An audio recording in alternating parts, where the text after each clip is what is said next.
Kerjasama dan pematuhan Perintah Kawalan Pergerakan PKP di perairan Zon Selamat Timur Sabah (Zon) dalam kalangan komuniti adalah penting bagi memastikan keselamatan di kawasan itu.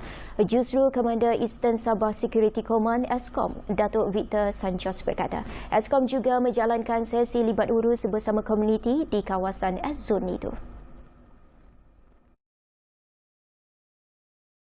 Saya percaya dan yakin bahawa komuniti maritime di kawasan Zon ini, terutama nelayan-nelayan dan penduduk kampung, begitu patuh pada perintah ini.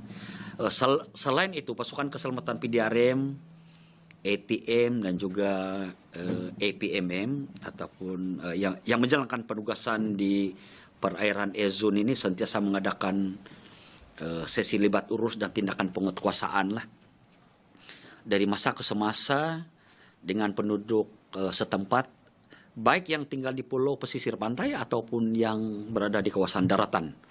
Dalam pada itu, Datuk Victor berkata 45,243 permit pengecualian PKP yang sebelum ini dikenali sebagai perintah berkurung dikeluarkan khusus untuk nelayan menjalankan aktiviti perikanan sejak Januari 2021 hingga 30 September tahun ini.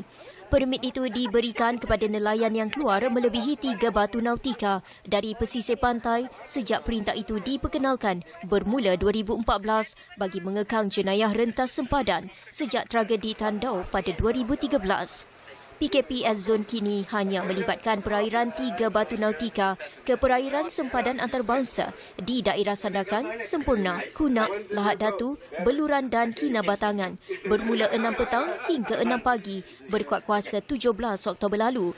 Sementara itu, Datuk Victor berkata selepas 10 tahun penubuhan Eskom, agensi itu terus memberi fokus untuk mengekang gelombang kedua pencerobohan anasir asing dan penyusupan militan ke Sabah. Kongsi beliau, sejak awal tahun ini hingga September lepas, Eskom menjalankan 9 operasi tersendiri melibatkan op bersepadu, op gasak laut dan op bersepadu khas dengan kerjasama pelbagai pihak serta agensi persekutuan dan negeri.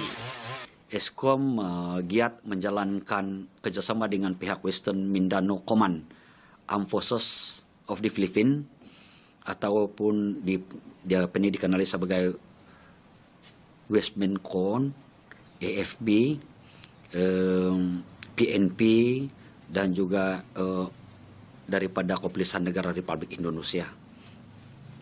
Selain daripada itu, kita juga terlibat di dalam pelbagai perjanjian kerjasama trilateral Malaysia Indonesia Filipina. Selain itu, Eskom yang juga agensi di bawah Kementerian Dalam Negeri merancang meningkatkan kawalan pasukan keselamatan di Zon dari segi pembangunan, perolehan aset taktikal dan sumber manusia.